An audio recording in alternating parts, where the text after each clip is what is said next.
Hello, everyone, and welcome to another episode 234 of the 8-Bit Adventures podcast. I'm your host, Sean Hayes, and I'm here to bring you the latest weekly geeky news, or geeky news of the week, whichever you prefer. I just want to throw out there now. Our deep dive topic for this episode is going to be talking about Shang-Chi, which I did see it in theaters.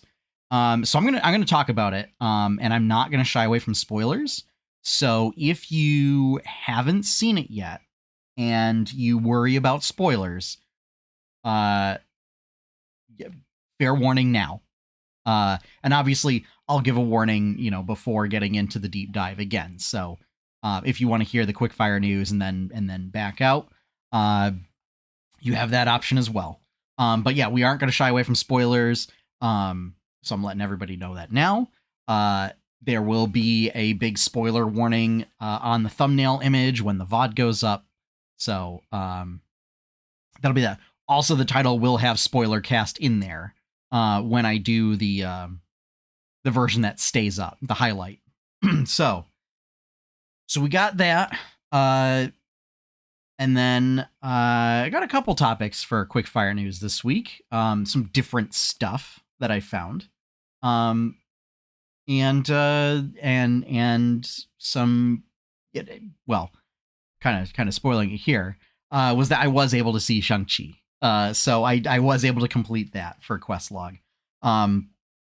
So I'll talk about that and then get into what my goal this week is for that. So I hope you all are having a great week. Hope you all had a good weekend, long weekend for those of us in the United States who are not working in essential industries. So yeah, why don't we just get right into doing quickfire news, shall we?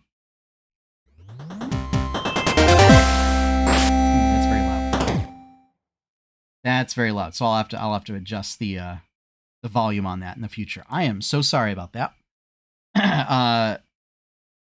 So first up, I clicked off the frame instead of the first slide. Horizon Forbidden West. So we talked about this, but it is delayed. But apparently there was going to be a free upgrade path from PS4 to PS5. So that, if you owned it on PS4 and then, you got your hands on a PS5, Sony originally said, there was just going to be a free upgrade. That you could just upgrade it for free and get the PS5 version on your PS5. And then they backtracked it and said, that you were going to have to buy some sort of special edition. Public backlash for that, and Sony has backtracked so that it will now be a free upgrade again. And for other games, it will just be a $10 fee to upgrade from the PS4 version to the PS5 version. So good on you, consumers. Now if we could just get Nintendo to follow suit, right? So moving on from Horizon Zero Dawn, Toshiba, in a report on Bloomberg, I believe it was, Toshiba's warning that the current ongoing microchip shortage will likely continue through 2023, which is going to impact the availability of anything basically involving electronics. Consoles, graphics cards, automobiles, smart fridges, probably. But yeah, I expect this to impact PS5s, Xbox Series X's, potentially Series S's, the Nintendo OLED Switch, possibly. All those high-end graphics cards. I've seen some reports that even Newegg has a markup on graphics cards now. And then for a lot of newer vehicles that are coming out, auto manufacturers are holding off on releasing new models because they can't get their hands on these electronics for a lot of the internal uh, uh, systems that they would normally put in. So yeah, we are likely going to experience the effects of COVID or of the coronavirus pandemic for quite some time, like globally.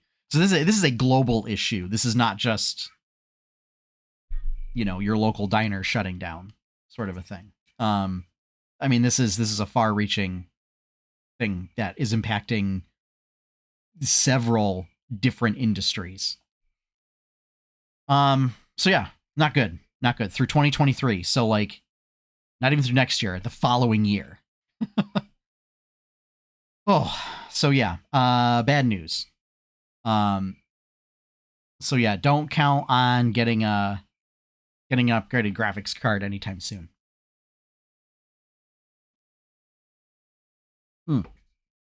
Excuse me.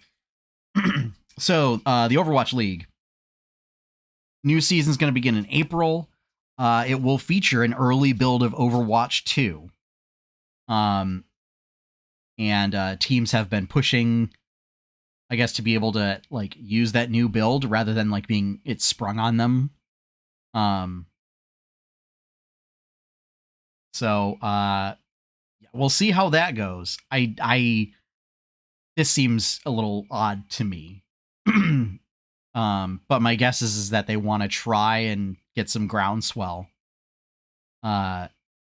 Since development's taking a long time with the, you know, it was already taking a long time before the pandemic, and then the pandemic hit, and now there's the whole lawsuit issue. So this is likely going to stretch the development time out quite a bit, even further. And you know, public interest is kind of not on Overwatch. So I'm sure they want to do something fresh and new to regain interest in the league. That said, corporate sponsors like Coca-Cola, Kellogg's, and State Farm are kind of still reassessing their business relationship with the Overwatch League based on that lawsuit, and to see how it's going to pan out before they decide to recommit resources. So yeah, again, stuff still in flux. Who knows? Venom, Let There Be Carnage is going to actually release 2 weeks early instead of being pushed back. So it was supposed to release October 15th. It's being moved up to October 1st. The prevailing theories are that this might be in response to how strong of an opening weekend that Shang-Chi had. With perhaps the idea that like maybe there are people willing to like go to the movie theaters and go see movies. So let's capitalize it. Let's push it up further. You know, rather than like, let's push it up further. I guess it'd be away from flu season. So that, you know, let's try and get people in those seats. So yeah, that's just the news. It's being pushed up 2 weeks to October 1st. Tripwire's former CEO, John Gibson, stepped down, or was asked to step down, a little unclear about that, roughly 53 hours after openly voicing support of Texas's anti-abortion and citizen bounty bill. So made some somewhat inflammatory statements in support of the bill on Twitter, on, I don't know if it was his account or, I mean, it might have been on his own account, but when you're the CEO of a company, you represent the company, and the rest of the folks at the company didn't really appreciate that. So what feels like a record turnaround time is now gone. So I know there was some rumblings of like basically people reassessing whether they are interested in games like Killing Floor and Maneater based on this. But he is gone. And they named somebody else is stepping in as interim CEO. And there was a statement from the company, just clarifying what seemed to be the overall position. So moral of the story, folks, is you're allowed to have your own opinions, but when you are the chief executive officer or some other executive in a position of power where you represent a company, or you represent, like, if you are essentially the representative of a company, when you make a statement, it's no longer just a personal opinion. Is you speak for the company, right?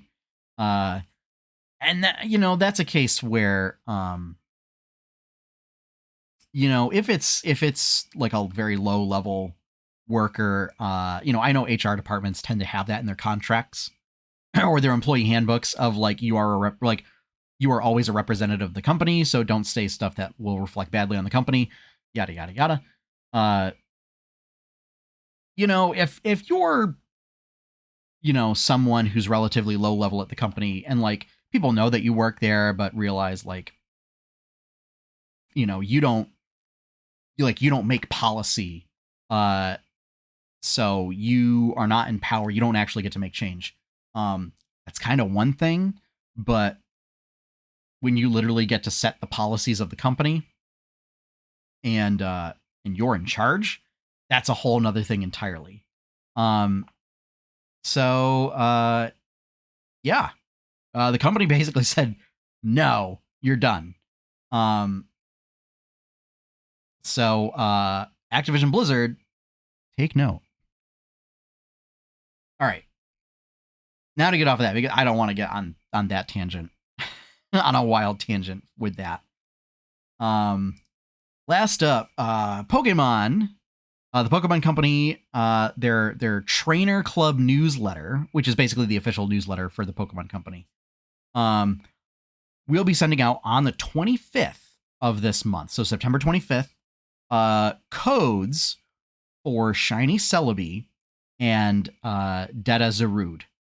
So Zarude is the latest mythical Pokemon. There was a giveaway earlier this year that a lot of folks missed out on. There were a whole bunch of distribution issues because it was supposed to come out with a movie, and then because of the pandemic, there were a lot of folks who were like, this is ludicrous. Like, I'm not going to go to the movies if it's not safe. And therefore, you're going to punish me for choosing safety over getting a Pokemon. And let's be real, like, do people buy the movie ticket to go see the movie, or do they just buy the movie ticket to get the Pokemon code? I don't know. But this will be like a special form where I don't think it has any stat changes or whatever. It's just that this one has a scarf. But this is a grass dark Pokemon. Has like all sorts of like vine related abilities, has like a signature move, and is the most recent Pokemon to be released, I believe. And is again mythical, so you can't trade for it on the global trade station. So this is a big deal. This is a second chance for a lot of folks like me who missed out this spring. So take note. And I mean, there's also shiny Celebi, nothing to sneeze at. But again, you won't be able to trade for it on the global trade station. So, So yeah, very excited about that. If you do not receive their newsletter, all you need to do is go to the Pokemon Company website. And if you don't have a Trainer Club account, you just make an account. And then from there, you'll be able to just like sign up for the newsletter. And it's a regular marketing newsletter that lets you know like what's going on with the Pokemon, what sort of products are available. I get an email probably like every day that says like, oh, here are plushies in the store, or here's new apparel and everything. But occasionally they will do stuff like this. So, okay. So that is going to wrap up our quickfire news. So, again, we're going to get into the deep dive topic. There will be spoilers for Shang-Chi. So, if you don't want spoilers, this is your moment to turn away. All right? Okay. Let's get into our deep dive.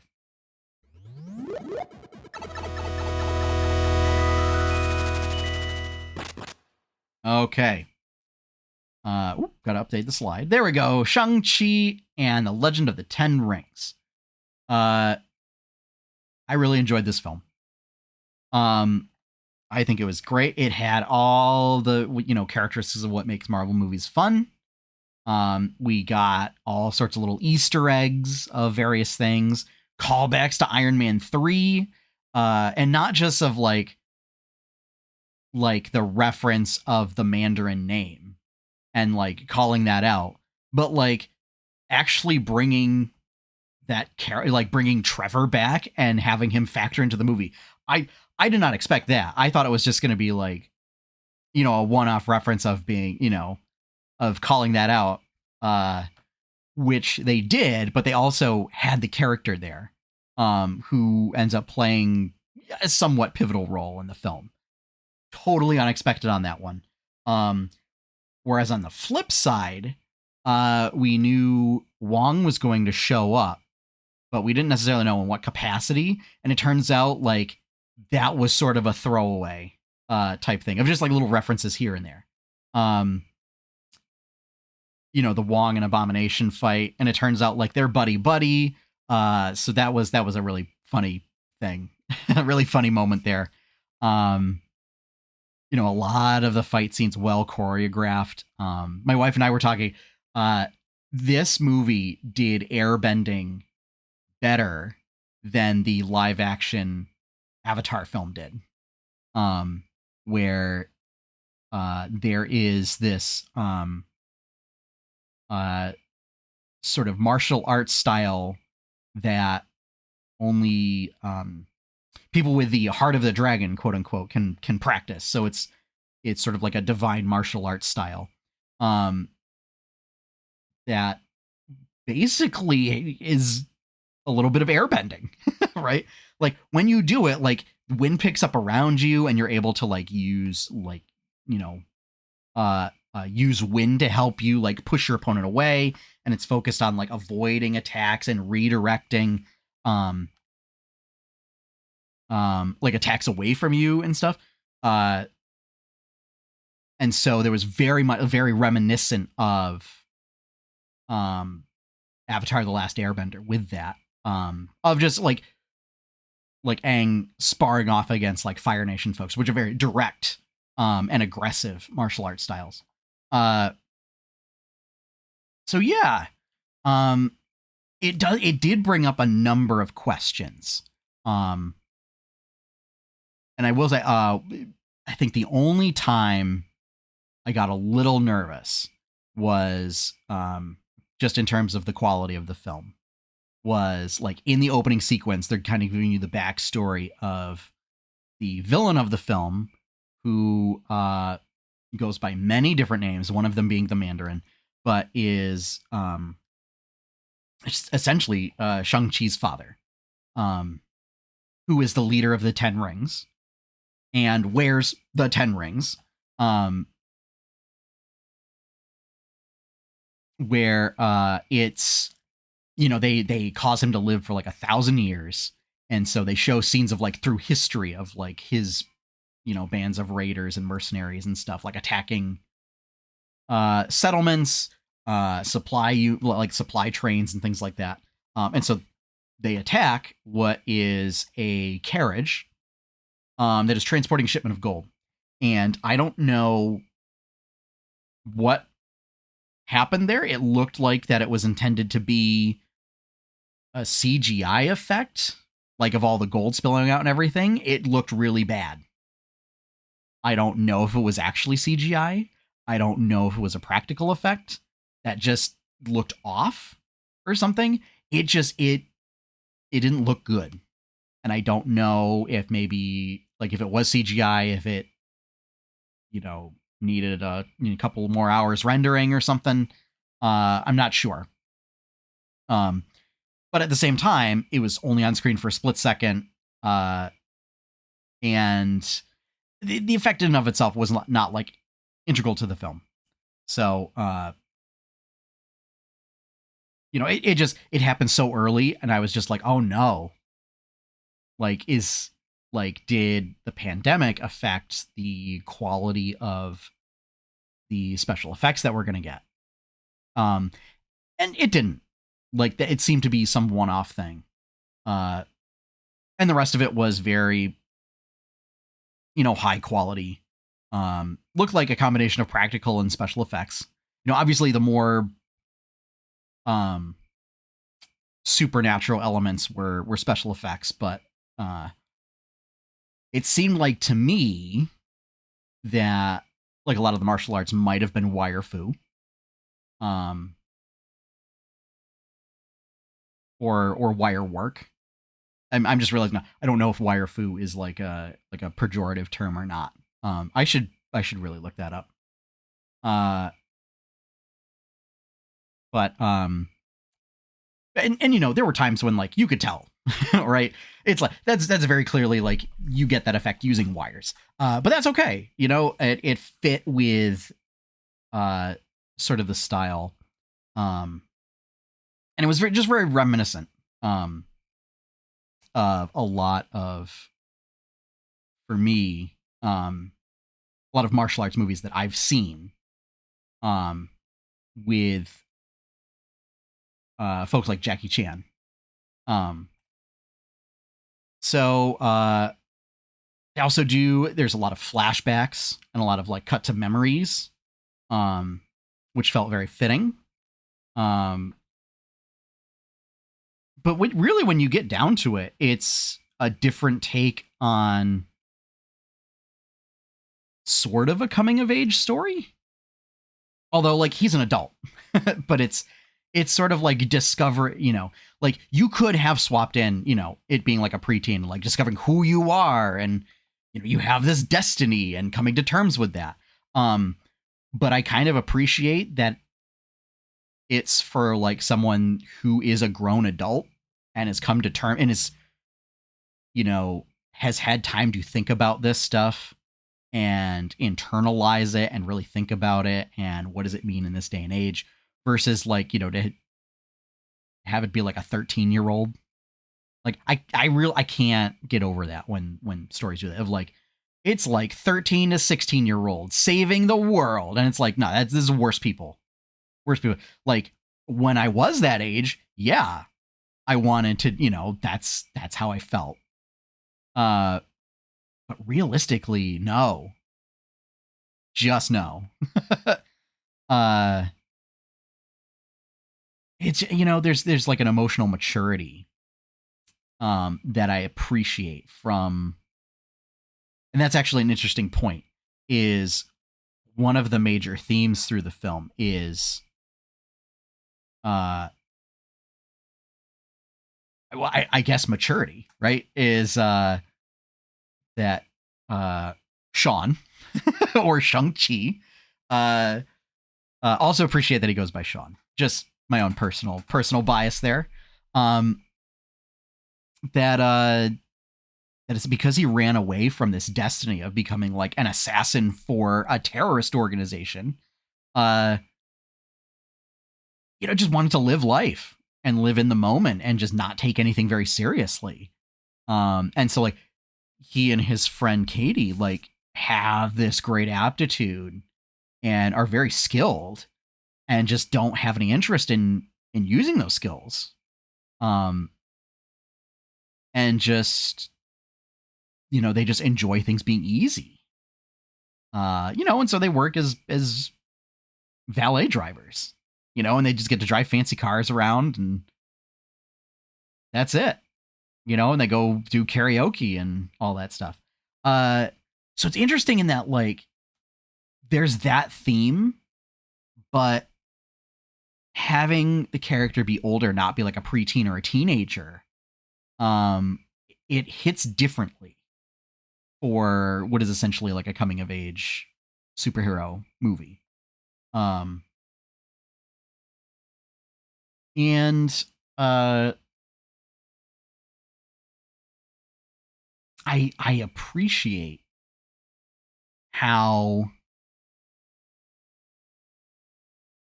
again, like they seem to be doing Marvel seems to be doing a much better job at writing villains for their films now. Because so the father is a character, was a bad guy.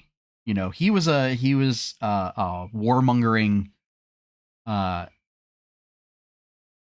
powerful individual who had this supernatural power from this artifact that nobody knows where it came from. Nobody knows like what exactly it does, but gives him all sorts of abilities. That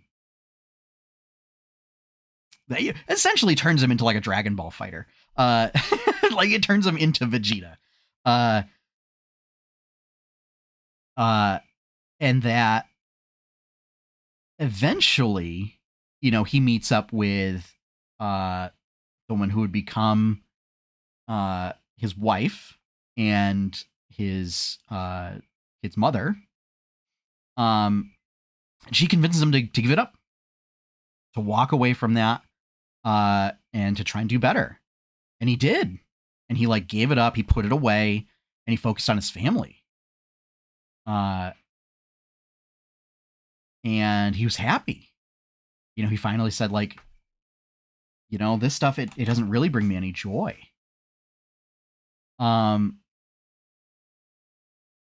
it's when the tragedy of his past coming back to haunt him and they murder his wife that it puts him over the edge and sends him back to that place.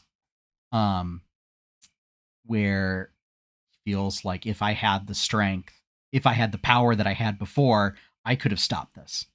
Which I think is a very real thing. You see it a lot from like just regular people that think like, if only I was stronger, if I had superpowers, I'd be able to stop all these bad things from happening in my own personal life. And the fact of the matter is, in this world, yeah, that's true. In the real world, like, we don't. So that's something that we have to contend with. But in this case, like, he has guilt because of that. And so what is sort of the true villain of the film uses that against him. And he ends up, like, he goes back to sort of, running terrorist organization, and like really just hammering on training assassins to do his bidding and like absolute dedication to honing your craft. But like at the same time, he still loves his kids. In a weird way. But like essentially like training them, training Shang-Chi to be an assassin, like starting at 5, until he was like 14. And like rigorous, grueling training, that is too much for like adults. But they show that like it's a complicated relationship. And in the end, like proves that no, he still cares for his kids. It's just that he thinks that they're at odds with trying to bring their mother back, which is ultimately what he thinks he's on a mission for. Which is what he's ultimately tricked into doing. I think that's much more interesting for a villain than just like, either like I can't remember his name from Iron Man 1, who was just like, yeah, I like making weapons. They make me money. It's all about the money.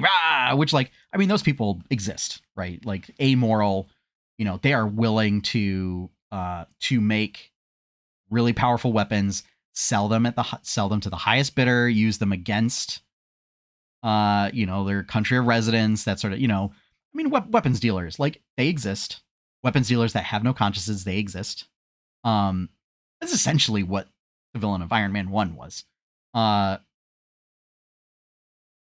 I'm trying to think of, like, other villains who were kind of like a little one-dimensional. Loki's a complex villain. Oh, geez. I haven't seen enough of Thor 2. Hela's an interesting case in Ragnarok, in that, like, she is kind of one note, but it's more of like, you don't understand, like, this is how the world was before, and this is what Dad wanted. Why don't you want to go along with that plan? And it's sort of buying into an old school mentality and being like, I don't understand. Why did we stop doing, like, we could easily crush everybody around us.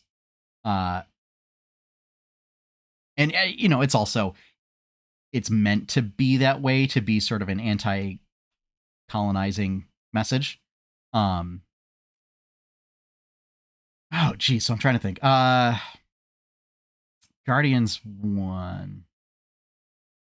Ronan was kind of one note. He was a religious zealot focused on sort of racism, xenophobia. Which, like, again, it's a very real thing. But, at the same time, it kind of falls into, like, it's a very easy character to be like, bad guy. And almost like a almost cartoonish way. Ego was kind of like that too in Guardians 2. Of it's just like, I just wanna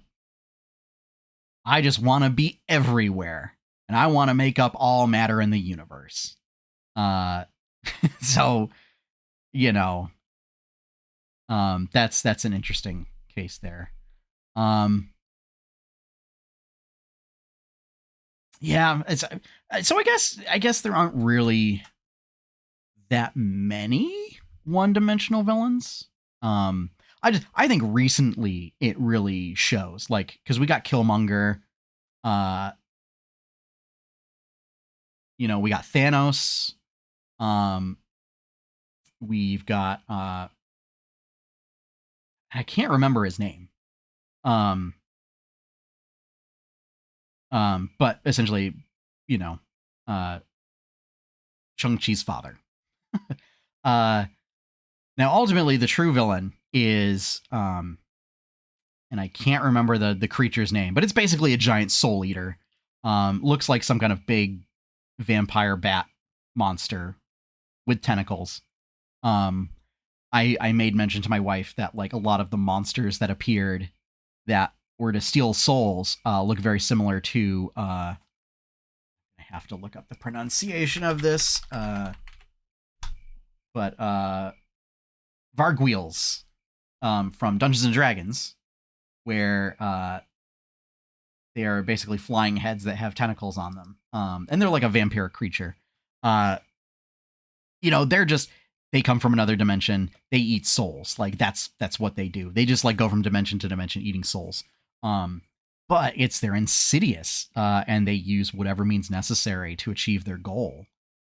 It kind of reminds me of The Fifth Element in that regard, where it's this primordial evil,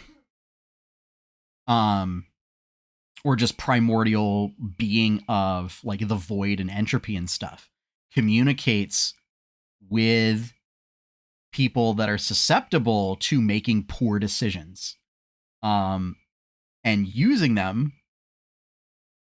to make those really poor decisions to help usher in its existence. So I like that. I like that in a film where, what you think is the villain like they could be an anti-hero, or like if tragedy didn't befall them, I mean, they could have been a perfectly nice, reasonable, well-respected person. And I've said before, like, the difference between a superhero and a supervillain is how they respond to a very bad day. Like the worst day of their life is how they respond to it. And you see for like supervillains is that's the catalyst for vengeance. And often widespread vengeance. Whereas for superheroes, it comes from a place of not necessarily anti-heroes, but like superheroes, it comes from a place of this should not happen to anybody else. I want to help make sure that this doesn't happen again. And that's where you see, Spider-Man, Batman. I mean, a little, that's where we see for the MCU, Iron Man. We see that a little, kind of like that with Black Panther. So yeah, ultimately, I really enjoyed it. So questions that it does pose. They make a big deal about dragon scales, and that it's like supposedly this super resilient, somewhat magical material. And that they only get them from the dragon that protects this hidden village in sort of the spirit world that Shang-Chi's mother's from. My question is, I mean, do dragon scales, would that mean that dragon scales could show up elsewhere? Like, before Asgard was destroyed, like, there were probably dragons there. Like, would there be dragon scales there? I mean, Thor went to Muspelheim, and in Ragnarok, like, offed that dragon. Or was that just a dragon-like creature? Like, I don't know how the MCU is going to delve into dragons as a proper creature versus dragons as a category of beasts. So, but that was interesting. Now introducing like other varieties of materials, so that it kind of got a little one note by the end of the Endgame, in the Infinity War arc, where it was basically like, oh, it's just vibranium everywhere, because Wakanda is now a thing, and it's just everything's made of vibranium. So to see like other materials come into play, and this one, is like a lightweight material, and has magical properties that like materials like vibranium would not have. Where it's the only thing that can damage these creatures from another dimension, I guess. Which I appreciate. They were showcasing these like soul-eating vampire creatures that would show up. And I was talking with my wife about this. Like, there's a couple ways to show that like your weapons can't harm them. It can be, that like how they've typically done in the MCU before is just like they don't pierce like its hide, or or it's just immune to it. Or it could be that it's like slightly out of phase and they just like pass right through it like as if it were a ghost. And instead, they chose an interesting path, which is, I mean, it does, like, it cuts through, or, it has the physical effect that you would expect, where, like, these things are, like, pulling apart and ripping apart and everything or whatever. But then, like, they're just, like, reattaching themselves and sucking themselves back together. Not unlike, for those that have seen the somewhat terrible early, I think it was late 80s or early 90s movie Monster Squad, when they blew up Wolfman, and he blows apart into like chunks and everything, and then like they all sort of like coalesce back together like that, but instead of like over the course of several minutes, like instantaneous. And so it's just like a goo that's almost like if you took like a thing of slime and you tried like cutting through it, and then it just like reattaches itself. It was a very cool effect, and almost like regeneration if we're using sort of video game terms here. But because it's like instantaneous, it's like, yeah, it can't affect it that way. You got to use dragon armor or dragon weapons. That also felt very video gamey. It's like, oh, these weapons don't affect it. You have to use this special category of materials to do, to affect it or whatever. So it's like, that's damage reduction dragon weapons. That's what that is. Or it's aggressively outrageous regeneration that doesn't function when it's hit with dragon weapons. So we got to see some cool stuff with that. We got to see some cool martial arts. Shang-Chi does some actual, like this movie seemed to have been a better Avatar and Dragon Ball movie than the Avatar and Dragon Ball movies. Just with the effects that they can do with the rings. He lines up like this Kamehameha that ultimately like just uses it to like blow apart the rings, sort of a thing. So I don't know if he was like siphoning energy or causing them to, like, I'm not quite sure what that move was intended to be, or if he was charging it up like to blast at his dad and then decided, no, like I'm not going to do that. Like I'm not going to kill my dad with this energy blast, and then lets it go and lets the rings all fall apart. They didn't really, so like they alluded to the fact that there are different types of energy that flow through the rings. So I don't know if it was intended to be sort of a yin yang thing, or like positive, negative energy. But like when his dad wore the rings, he wore the rings like bracers on his forearms, and they channeled like blue energy.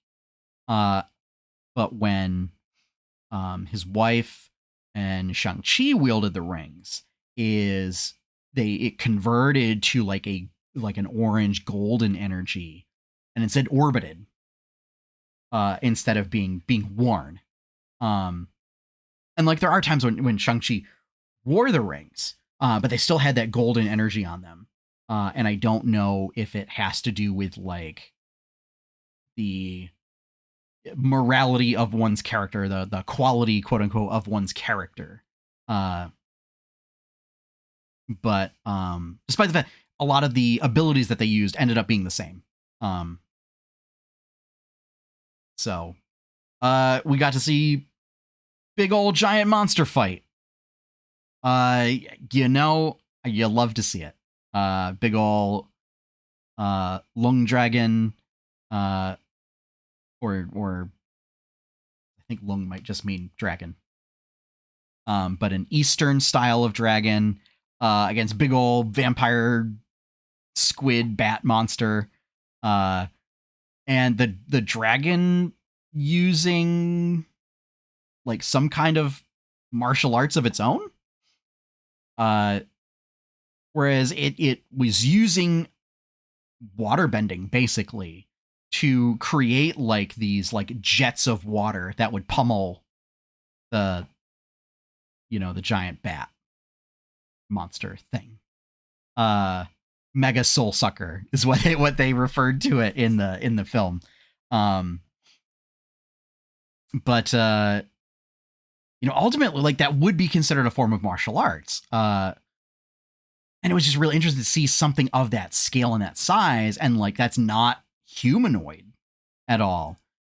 Having its own method of weaving motions and sort of bending energy around it in the form of water, but to like, produce different effects. I thought that was nice. You don't see that very often. Because often, they're just big monsters. They're just, gonna fight like like animals. Whereas this is like, no, this is pretty much like a divine creature that is intelligent, and is sentient, and is a protector and lives for millennia and everything. Like, of course, it's gonna have its own styles of protecting and fighting. So how do you represent that? I thought it was very cool.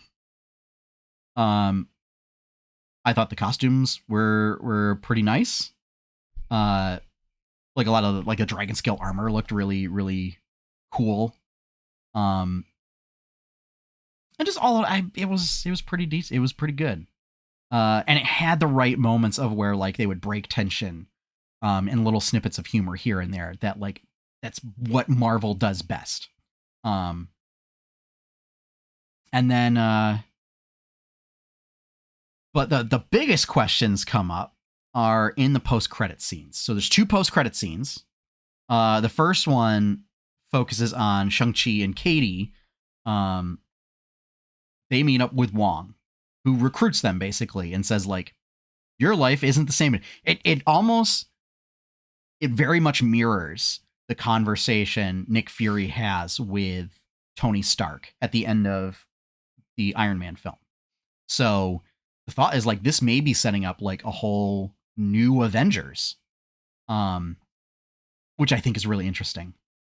And they talk about they don't know where these come from. They're on like a video conference call with Carol Danvers and Bruce Banner, who is not Professor Hulk. He's just regular old Bruce Banner with his arm in a sling. So it begs the question of like, where do the rings come from? Like, there's no record of them anywhere. So like, was the record scrubbed?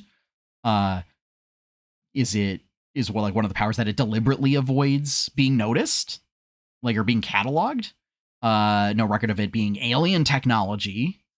So what is going on with this? Is it related to the Eternals, which is coming out in November, I think?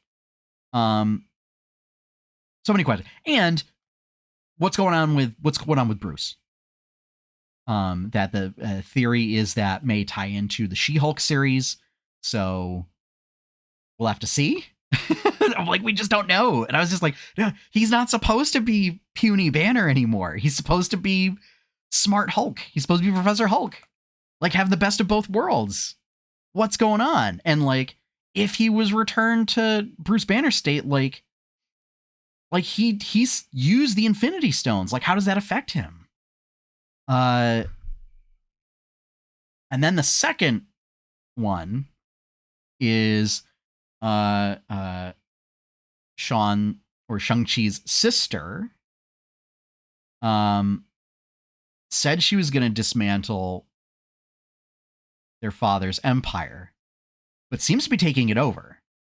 Now, whether it becomes like some sort of shadowy black market terrorist organization or just some kind of mercenary organization, we don't know. Like, if it just becomes like an order of martial artists, for what purpose, we don't know. My hope is that it's not another organization of bad guys. Like, we've already went through the whole like having to fight family to take down an organization. Let's not do that.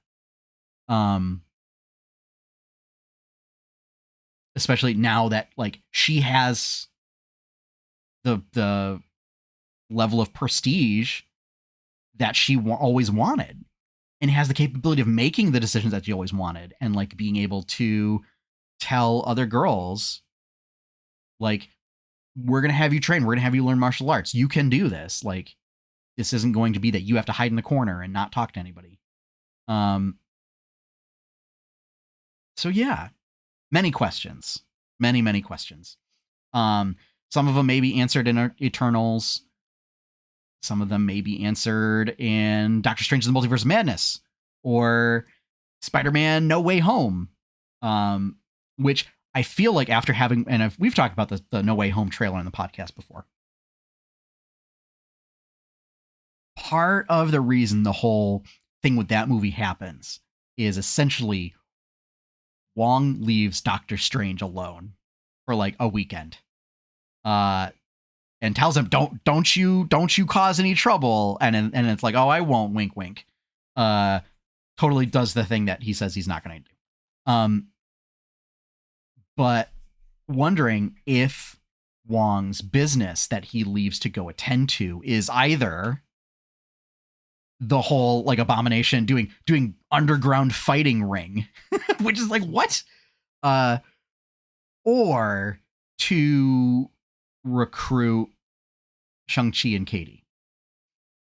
Like, and if it's like these are like concurrent events. So that's something that I think will be interesting to figure out, is like, what exactly is Wong going off to do? Or if he's just going to go do karaoke with those folks again. Because the fact that like you would see it coming, and like, when Wong says like you should get some plenty of rest or whatever, and like it goes all the way back to the beginning of the film to say like, oh, these characters, like, they grew so much, they discovered who they are. It seems like they've actually, matured a little bit and figured out, like, maybe not their destiny, but just like what exactly they're capable of in life. And like, maybe they do want something more out of life. And then it's like, if they would do the responsible thing and like, get some, plenty of rest, and then next morning, get up, go with Wong and start Avengers training, basically. Nah, they just slip right back into old habits and they just do karaoke all night and get plastered. I thought that was great. So a little subversion of expectations on that one. So yeah, all in all, I really enjoyed it. I think if you're a fan of martial arts movies, definitely one to watch. I also think if you're a fan of Marvel, like, it feels like a Marvel film, but it's also, it's a martial arts movie. So like, this could have been a film that fit outside of the MCU.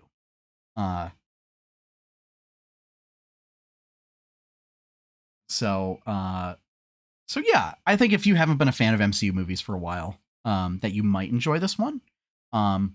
Also for the fact of just, the fight choreography's so good. So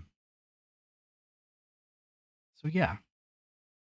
And just a really, really wild cast of characters. There's a guy with a sword for an arm. And like, the only way it could get more Final Fantasy is if they had like put a machine gun on it. Like, it just felt very like it feels right out of like a cross between a martial arts movie and a JRPG. So very cool. I would encourage people to go see it if you are comfortable seeing it in theaters. It is not available on Disney Plus right now. They kind of learned from their mistakes with Black Widow. They're not doing the dual release. But also it did really, like, it made $90 million on the opening weekend. So that's pretty good. So yeah. So all in all, I thought it was really good. So. All right. That is going to wrap up our deep dive on Shang-Chi and Legend of the Ten Rings. We're going to round out this episode with Questlog.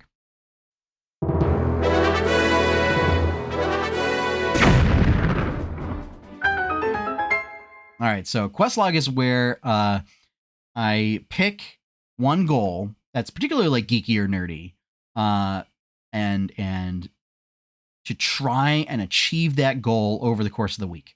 So last week's goal was see Shang-Chi, and we did it. It was we were able to get a sitter. We set up a play date for my son with my cousin's kids. So they watched him for an afternoon. My wife and I went. It was lovely. And the theater wasn't packed. Like, we went to a matinee show, like a 2 p.m. show. And, there was maybe like 8 people in the whole theater. It was great.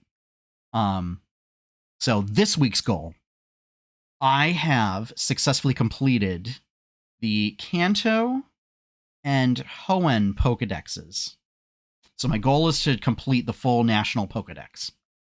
My next goal is to complete the Kalos Pokedex. I only have 2 Pokemon left, Florges and Go-Goat. These are not legendaries. These are not mythical Pokemon. These are not rare Pokemon. They just, for whatever reason, on the save file that I had, they didn't make it over.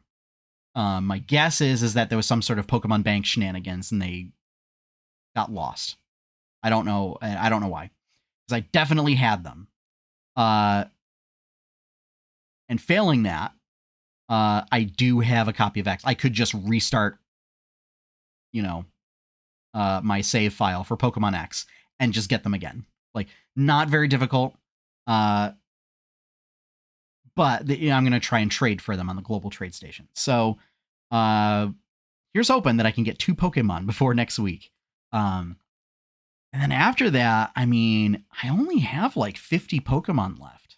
Many of them are starters and like starter line evolutions. So, and a bunch of them I can get in Sword and Shield doing the Dynamax adventures. So like I am missing sort of version exclusive legendaries and stuff. So like Zekrom, Solgaleo, things like that. But they are available, if not in the version I'm playing for Dynamax Adventures, I can catch their counterpart, which then I would very likely be able to trade on the global trade station for, the other version exclusive. So like I could get a second Reshiram and then trade the second Reshiram for the Zekrom as an example, or like, catch something else and trade it for a Thundurus, things like that. So, and then I've got like between 5 and 10 Pokemon that I need from Johto, from Gen 2. And again, they're not legendaries. It's none of the legendaries. It's none of the mythical Pokemon. It's all like weird ones like Magcargo and Stantler and things like that. That might be a little trickier to get. But I've also been relying on Pokemon Go to do this. So here's hoping. Here's hoping. I did not think that I was actually this close to like, it's always been my goal to have a complete. So this is a complete living deck. So what that means is it's not just having the Pokedex data for every Pokemon. It's having one of every Pokemon. So that like as a new one comes out, like instead of having to like complete your back catalog, you've already completed the back catalog. So it's like, a new one comes out and let's say there's like 500 new Pokemon. There may actually only be like 50 new ones, or something like that, or if there's like 150 Pokemon, there may only be 50 new ones. Then really you just have to get those 50 and then you're good. And in theory now with Pokemon Home is you could transfer them into the new game and just get the Pokedex data.